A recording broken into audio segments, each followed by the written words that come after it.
L'enclavement des bassins de production reste un grand problème pour le développement du secteur agricole au Cameroun. Les agriculteurs ont très souvent de la peine à évacuer leur production vers les marchés, ce qui occasionne des pertes, voire l'abandon des activités. C'est pour répondre efficacement à ce problème d'envergure que le projet d'investissement et de développement des marchés agricoles, PIDMA, a adopté une méthode peu coûteuse en temps et en ressources pour connecter les bassins de production agricoles au marché. La méthode CEROC, puisqu'il s'agit d'elle, a été présentée aux différents acteurs impliqués dans la réhabilitation des routes rurales. C'était au cours d'un atelier national d'imprégnation et de sensibilisation qui s'est tenu à Mbalmayo du 6 au 8 août 2018. Cette rencontre avait pour but de définir le cadre d'élaboration d'un cahier de charges ainsi que d'un manuel d'exécution de la méthode CEROC.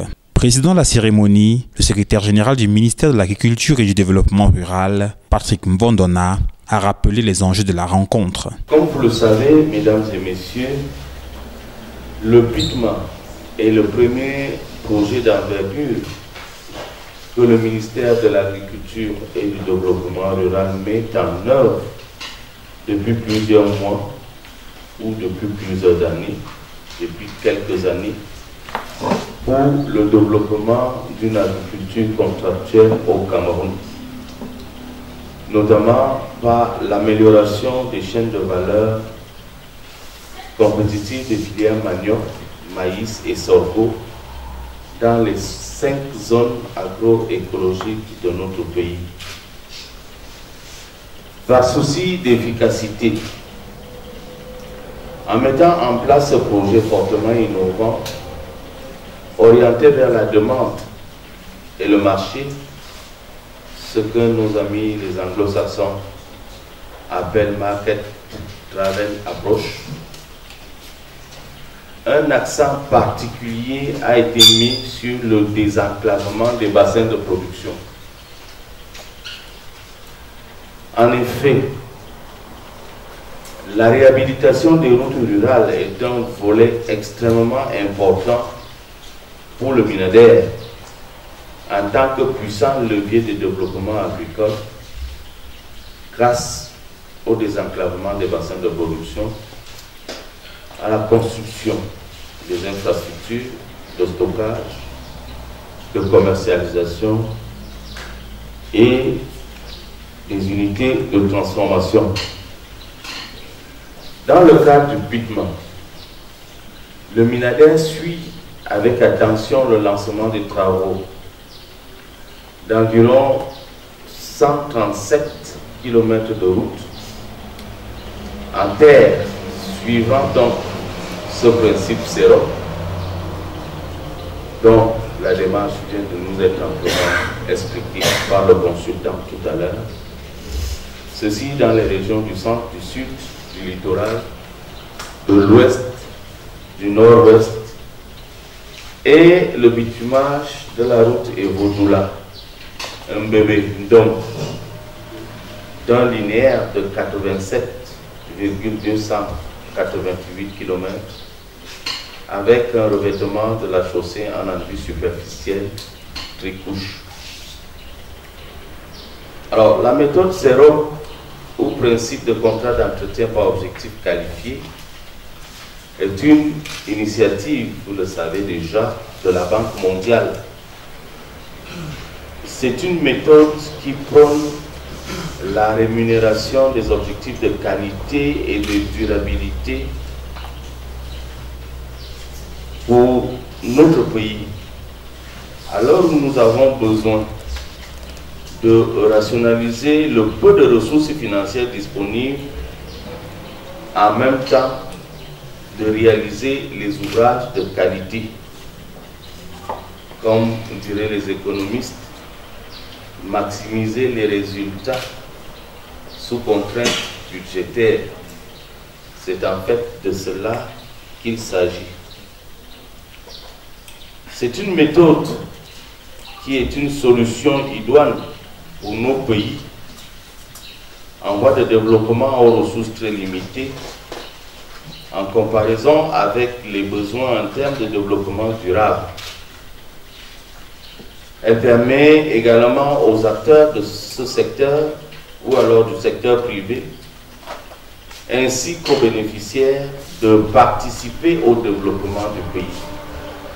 C'est pour ça que tout à l'heure, on nous expliquait que cela devait se faire par une approche participative.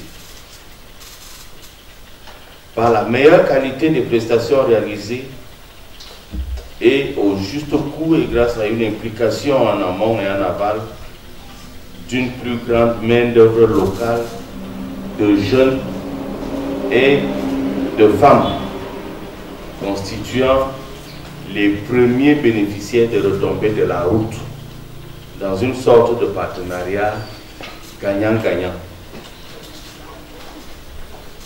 Il nous a également été dit tout à l'heure que cette approche, cette méthode a déjà été expérimentée dans certains projets au Cameroun, notamment au projet PACA, projet d'amélioration de la compétitivité des filières agricoles, malheureusement avec des résultats mitigés. Il est des questions, dans le cas du pitement, d'aller vers un plus grand succès de cette méthode pour que celle-ci devienne une méthode de référence pour les projets, non seulement du ministère de l'Agriculture et du Développement rural, mais également et pourquoi pas pour l'ensemble des projets routiers dans notre pays. C'est le lieu également de remercier ici présent le représentant de la Banque mondiale ainsi que son institution pour cette innovante initiative et pour la promotion et la vulgarisation de méthodes adaptées à nos économies et porteuses de résultats à très long terme. Aussi, il est important que les outils nécessaires à la compréhension, à la mise en œuvre et à l'application de cette méthode dans les différentes zones agricoles et climatiques soient bien élaborés au cours de cet atelier, faciles à comprendre, qu'elles soient en adéquation avec notre contexte et nos réalités de terrain, et qu'elles soient adaptées à nos faibles budgets et disponibilités en ressources locales. D'où la responsabilité qu'auront les experts et les groupes de travail que nous venons de constituer pour les ateliers. D'où donc leur responsabilité de façon pour libeller de façon exhaustive les sommaires des cahiers de charges et manuels d'exécution du CEROP, et ensuite le consultant lui-même en charge de leur finalisation sur l'importance à prendre en compte et à associer toutes les parties prenantes en vue d'obtenir de meilleurs résultats grâce à une synergie d'action. Nous serons également très heureux, mesdames et messieurs, de vulgariser ces précieux documents une fois finalisés et validés par la Banque mondiale et de les mettre à la disposition des acteurs impliqués dans la réhabilitation des routes rurales. Nous venons de prendre rendez-vous tout à l'heure à Kribi pour la validation du travail que vous êtes chargé de faire durant les 3 jours qu'auront duré cet atelier. Nul n'est donc besoin de rappeler tous les efforts consentis par le gouvernement pour mettre en œuvre de tels investissements pour lesquels le sérieux et le patriotisme sont plus que jamais nécessaires dans une optique de développement équilibré et durable de toutes les régions du pays. C'est sur cette interpellation à plus de conscience, de sérieux et à plus de patriotisme et du sens du devoir dans l'utilisation des précieuses ressources de l'État que j'achève mon propos. La méthode CEROC, contrat d'entretien et de réhabilitation des routes par objectif qualifié, prévoit la réhabilitation de 136,69 km de routes en terre dans le centre, le sud, le littoral, l'ouest et le nord-ouest, ceci dans le cadre du PITMA. Afin d'assurer la connectivité des bassins de production couverts à l'interne et au marché, ce sont environ 190 km minimum de routes rurales qui seront réhabilitées. La méthode CEROC vise donc à optimiser l'utilisation du budget disponible sur la base des objectifs fixés. Peter Taniform, expert de la Banque mondiale et concepteur de la méthode, a d'ailleurs pu expliquer en détail son fonctionnement. Je vous ai bien écouté par rapport à ce qui concerne vos attentes. Et j'étais vraiment ému du fait que vous êtes venu ici, pas juste pour balader, parce qu'on dit que Bamayo c'est une ville qui est touristique et historique aussi. Je vous ai venu avec des attentes et il faut qu'on fasse tout avec les experts qui sont avec nous pour pouvoir atteindre vos attentes. La conception, on va parler aussi de la conception de cette méthode. On va parler du design. Et dans le design, il y a la question de l'homologation, il y a l'aspect de l'intégration des aspects socio-environnementaux et il y a les aspects des différentes approches, par exemple comme IMO et tout ça. Donc, ça, c'est ce qui est ressorti. Il y a l'aspect de mise en œuvre qu'on va aussi regarder et les acteurs principaux qui sont impliqués et leur rôle. On va aussi regarder l'aspect suivi et évaluation, comment ça va se passer, la réception, pourquoi contrat d'entretien de route par objectif qualifié. On va entrer un peu dans l'historique, ce qui est traditionnel. Bon, je suis spécialiste principal en transport et je suis ingénieur. En tant que routier et en tant qu'ancien TP, c'est normal que la mission confiée au ministère des Travaux publics est d'étendre les réseaux routiers. Et le ministère des Travaux publics a la responsabilité de faire cette extension avec les standards et avec certains prérequis. Et ça, c'est sa responsabilité. Mais à ce jour, on a plus de 100 000 km de réseaux routiers camerounais, parmi lesquels il y a plus de 80 000, je ne sais pas, vous allez plusieurs kilomètres de route rurale. Et quand on regarde en termes de budget, le MINTP, quand on définit les routes prioritaires, il a 27 000 plus vers 28 000 de routes principales, comment on dit ça, classées. Hein? Ça, non, de routes classées. Ça veut dire que ça, ce sont les routes où les priorités de ces ressources sont dirigées. Et avec le reste maintenant, il commence à voir comment améliorer ça. Et de mon expérience, le ministère des Travaux publics n'a jamais atteint même ce qu'il planifiait en termes de ressources pour pouvoir exécuter tout ce qui est comme route classée. Le président de la République a confié une mission au ministre des Travaux publics et il a confié une mission aussi au ministre de l'Agriculture. Le ministre de l'Agriculture, il peut faire et produire les produits. Et s'il n'arrive pas à évacuer ça au marché, il aura des difficultés. Et donc, qu'est-ce qu'il faut faire? Qu'est-ce qu'il faut faire maintenant avec cette situation? C'est là l'origine de la réflexion du méthode CEROC. Parce que chaque fois quand je me retrouve dans un projet agriculture, en tant qu'ingénieur, on me dit on a 500 mètres ou 500 km ou 100 km de route à faire.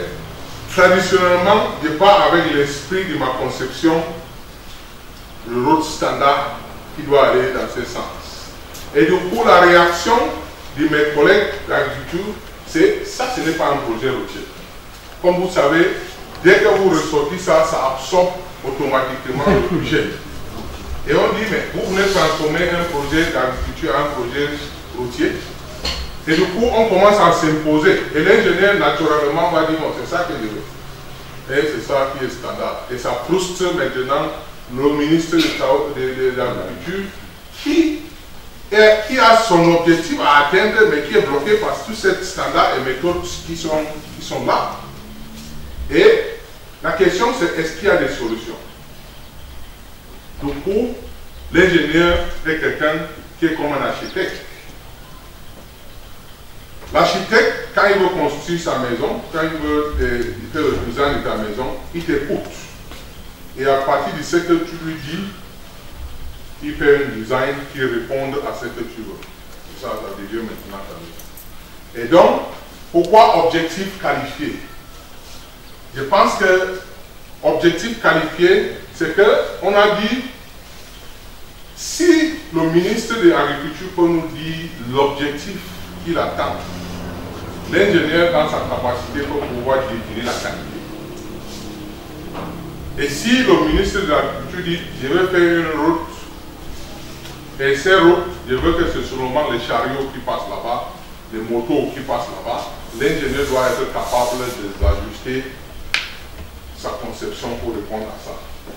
Et, comme je disais tout à l'heure, il n'a pas à faire le travail du ministre des Travaux publics. Mais il a besoin, dans ce contexte maintenant, pour dire, monsieur le ministre des Travaux publics, je connais bien votre difficulté, je connais la situation où vous vous trouvez, mais j'ai un projet et je peux glisser quelque chose là-bas que j'ai seulement 10 millions. Et ces 10 millions, voilà mon objectif. Je veux que tes gars se mettent en rang pour faire que ce que j'ai produit ici, ça arrive là-bas. Et les enfants maintenant, pour définir les qualités des routes qu'ils vont faire, seront guidés par ça. Donc, en fin de compte, je pense qu'avec l'objectif, la qualité est définie.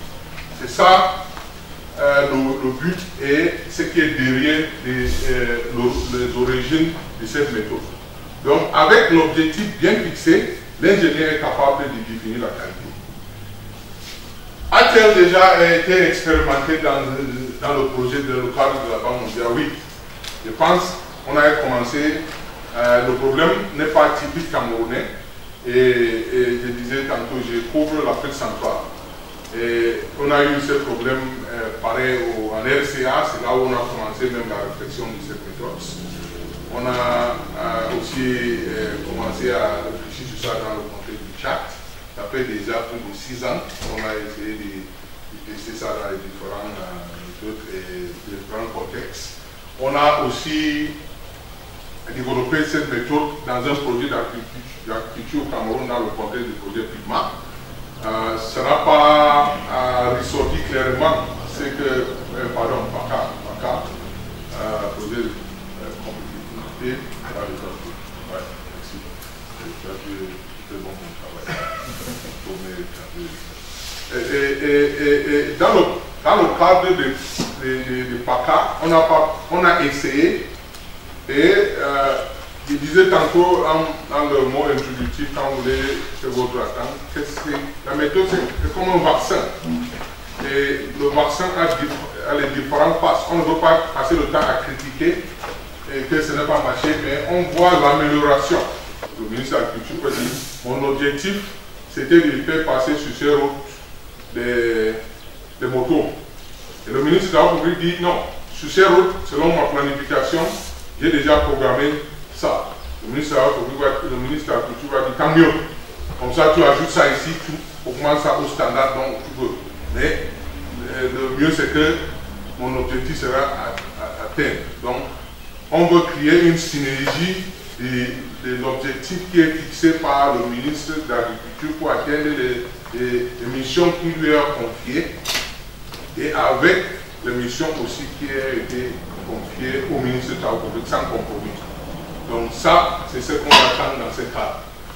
Pourquoi la méthode SIROC? Je pense que j'ai beaucoup élaboré dans ça.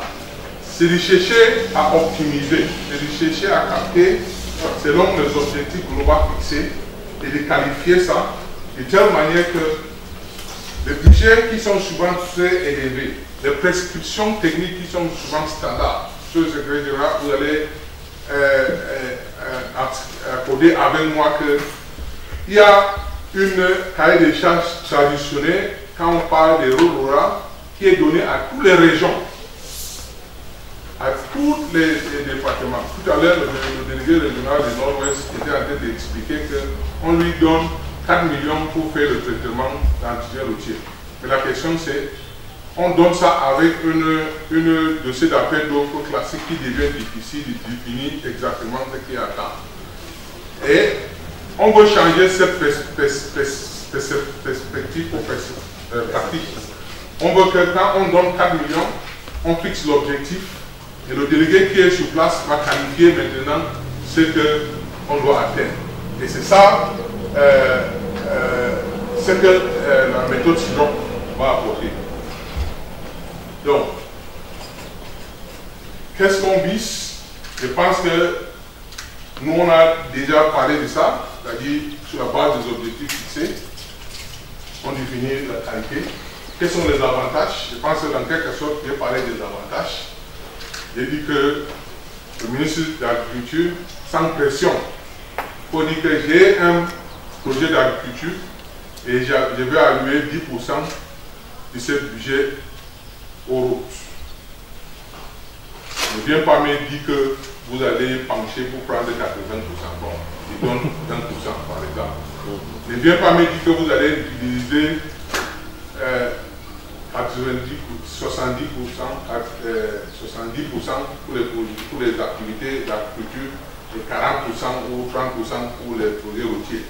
Donc oui, il commence par fixer son budget et son objectif. Et c'est l'ingénieur maintenant dans son ingéniosité maintenant qui va faire la conception. La méthode Sero est une méthode qui est dynamique. Et ça ne met pas en jeu. Et la méthode de participation de marché, parce que dès que tu déclenches une qualité et une conditionnalité, la prescription de passation de marché est alignée par rapport à ça. Et dès que tu choisis une méthode, les réponses socio-environnementales s'alignent sur ça. Dès que tu choisis une méthode, le trafic s'aligne sur ça. Donc la définition, l'objectif détermine l'orientation en termes de passation de marché, en termes de qualité, de design, et tout ça pour ça, de prise en charge de différents aspects. Et il y a l'aspect là qui est cahier de charge qui donne cette prescription, mais comment est-ce qu'on va faire? Je vais vous donner un cadre très pratique. La réception pose beaucoup de problèmes quand les gens partent pour réception. Par exemple, quand vous mettez les commissions de réception, vous mettez tout le monde, toute cette liste des acteurs. Quand pendant la réception, quelqu'un vient et dit, bon, pourquoi vous faites les routes à 4 mètres ici? Pourquoi vous n'avez pas fait ceci? Pourquoi vous n'avez pas fait ceci? Il n'arrive pas à comprendre. Je parle maintenant dans le cadre de mission de contrôle de l'entreprise, c'est très important pour vous. Et ici, il est important qu'on sorte une fiche très précise qui cadre avec l'objectif et la qualité qui a été définie. Et que les membres de la commission de réception vont dire oui ou non. C'est-à-dire, quand tu dis, vous allez voir dans le design qui sera présenté globalement, on a essayé de classer par zone, parce que les interventions ne sont pas les mêmes dans les zones, c'est-à-dire les zones climatiques, c'est-à-dire Sahel, forestier. On a aussi essayé de classer ça par type de tâches des activités. Donc en réalité, compte de compte, quand vous allez voir dans la présentation qui va suivre après ça, vous allez voir que la CEROC nous permet de sortir avec les classes d'intervention. C'est-à-dire, on peut dire zone forestière, ce type des activités qui seront faites, ça coûte tant. Et dans votre fiche de réception, la mission de contrôle va sortir une fiche de réception. On aura une fiche de réception cadrée par type de tâches qui est définie, la qualité définie. Et quand vous partez maintenant dans la réception, vous allez seulement cocher. Et à la fin, maintenant, vous allez synchroniser votre observation par rapport aux différentes tâches harmonisées et vous allez faire les observations. J'ai juste pris cet aspect de réception qui peut poser une divergence et qui peut créer une contentieux. Et ça, c'est ce qui va ressortir maintenant dans votre manuel de discussion. Donc, on espère que, naturellement, comme je dis, ça sera participatif. Et vous allez aussi enrichir les documents qui sont la prochaine étape après ceci est tout naturellement le fait que les documents, comme vous allez faire, on va essayer de partager encore avec vous une fois de plus quand les consultants vont travailler avec ça avec nous. On va vous partager ça pour assurer qu'il y a eu la prise en compte de tout ça et intégrer tout votre votre input. Et on va organiser un atelier national pour vulgariser cette manuelle et cette manuelle et cette taille de charge. Donc ça, c'est ce que nous on attend, l'approche qu'on pense. La phase d'application de la méthode de Sirok dans le cadre du PITMA a donné des résultats satisfaisants. Ce changement de stratégie dans la contractualisation des projets conduit à l'abandon du suivi des quantités au profit de la définition d'objectifs à terme. En somme, une aubaine pour le Cameroun, et ceci à plus d'un titre. Vous savez que le réseau routier aujourd'hui du Cameroun compte plus de 100 000 km, avec le réseau priorité qui est autour de 28 000 km.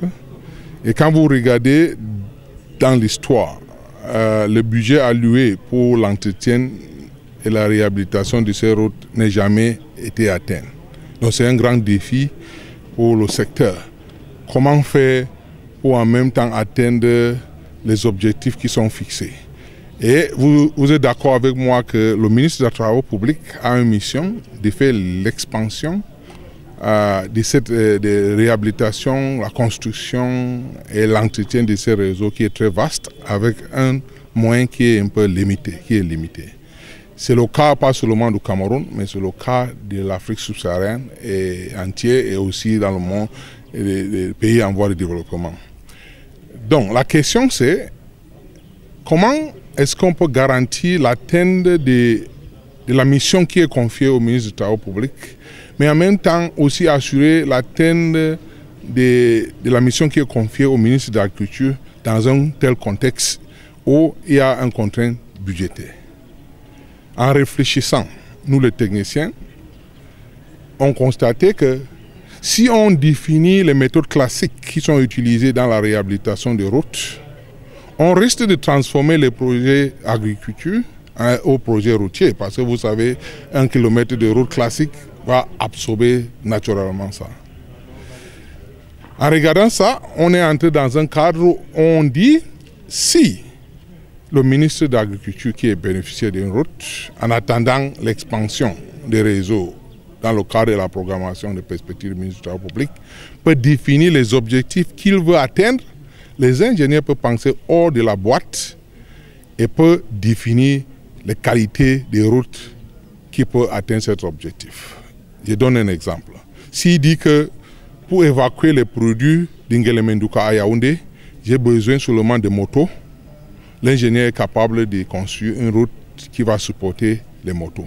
S'il dit que je veux le camion, l'ingénieur, ce sera par rapport aux besoins. Donc, la valeur ajoutée de cette approche, c'est que le ministre de l'Agriculture fixe son objectif et fixe aussi son budget, et l'ingénieur qualifie maintenant ça et lui permettre d'atteindre son objectif. Comme le cas d'un vaccin, il faut plusieurs étapes pour pouvoir être utilisé, vulgarisé globalement. Et cette méthode peut être comparée à cette. On a commencé ça il y a cela 5 ans. On a testé ça dans les différents contextes, en RCA, au Cameroun, dans différents projets aussi d'agriculture. Et il y a les leçons qui ont été tirées, il y a aussi certains cadres de spécifications techniques qui ont été définis. Et il y a les projets qui sont en cours. On pense qu'il est le moment où on doit synchroniser toutes ces connaissances et toutes ces leçons tirées dans un cahier de charges techniques spécifique et aussi dans un manuel d'exécution qui va permettre de vulgariser cette méthode d'une manière nationale. Parce qu'on pense que dans le contexte où cette méthode a été appliquée, ça a optimisé le coût, ça permet aussi aux différents bénéficiaires d'atteindre leurs objectifs. Et c'est le moment. Donc ceux qui sont ici sont privilégiés d'être comptés parmi les gens que leurs noms seront inscrits dans l'histoire, comme ceux qui ont synchronisé cette méthode dans un cahier de charges spécifique et dans un manuel de procédure, un manuel d'exécution spécifique aussi contextuel. Donc c'est ça l'objectif de ça, d'une manière consultative, tous les acteurs qui sont vraiment riches. Je veux remercier le coordinateur du PACA et aussi le ministère du Minadé qui ont choisi vraiment des gens qualifiés Avec la méthode Siroc, tu peux construire une route de 1 milliard. C'est d'abord, tu dois définir ton objectif. Si le ministre de l'Agriculture dit qu'il veut les 20 tonnes, que ça roule là-bas, on va lui donner une qualité de route selon son budget.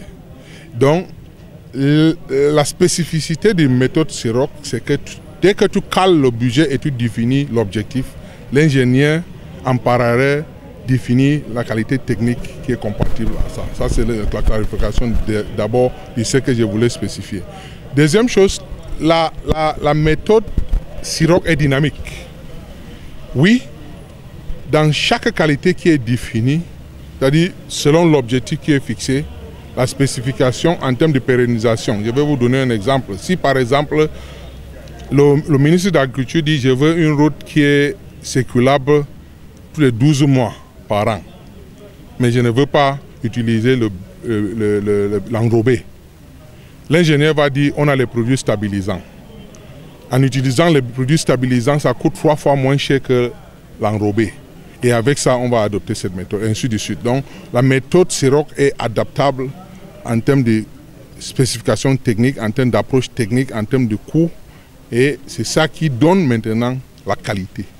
Le PITMA a pour objectif d'appuyer la transformation de l'agriculture de subsistance du manioc, du maïs et du sorgho en une agriculture contractuelle avec des chaînes de valeur compétitives dans les 5 régions agroécologiques du pays. Remplir cette mission passe obligatoirement par l'amélioration de l'accès aux infrastructures publiques de base telles que les routes. Siroc est capital pour le PITMA, pour le pays, mais à travers le PITMA, pour le ministère de l'Agriculture, parce qu'elle va permettre la concrétisation du démarrage de l'agriculture de seconde génération, qui permet qu'on puisse régler les problèmes de marché. Parce qu'on s'est rendu compte qu'il y avait beaucoup de produits et qui périssaient et qu'il n'y avait pas un bon désenclavement dans les bassins de production. Et comme l'a expliqué l'expert, vous avez suivi que nous avons 2 types de routes que nous mettons en place aujourd'hui. Les routes en terre, sur 139 km, et les routes bitumées sur à peu près 90 km. Donc cette méthode va être appliquée dans les 2 systèmes pour nous permettre de gagner en cette expérience et de pouvoir densifier dans les autres projets à venir.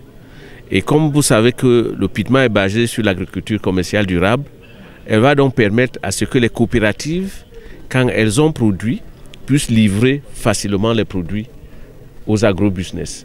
Donc vous voyez donc c'est ciblé. Et comme il a dit, ce n'est pas des routes. La qualité ici va en termes d'utilisation des ressources et de la qualité du travail. La qualité du travail, parce que ce n'est pas des routes à forte circulation. Et la méthode Siroc permet d'éviter beaucoup d'indemnisation. Parce que dans les travaux de routes où il y a l'ouverture, c'est là où on va par exemple indemniser les habitations. Mais la route Siroc revient le plus souvent sur l'ancienne route et évite les problèmes d'indemnisation qui alourdissent les coûts pour la réalisation des routes dans ce que nous faisions par avant. Donc vous voyez donc que cette combinaison va permettre au gouvernement de pouvoir évacuer beaucoup de produits des zones de production vers les zones de marché. Au sorti de ce séminaire, le cahier de charges élaboré est destiné à être intégré dans les prochains dossiers d'appel d'offres et de demande de propositions relatifs à la réhabilitation des routes rurales par les projets ou organismes de l'État camerounais. Ceci se fera après une phase de vulgarisation de la méthode de Siroc. Dans les prochains jours, les agriculteurs devraient avoir moins de difficultés à écouler leurs produits.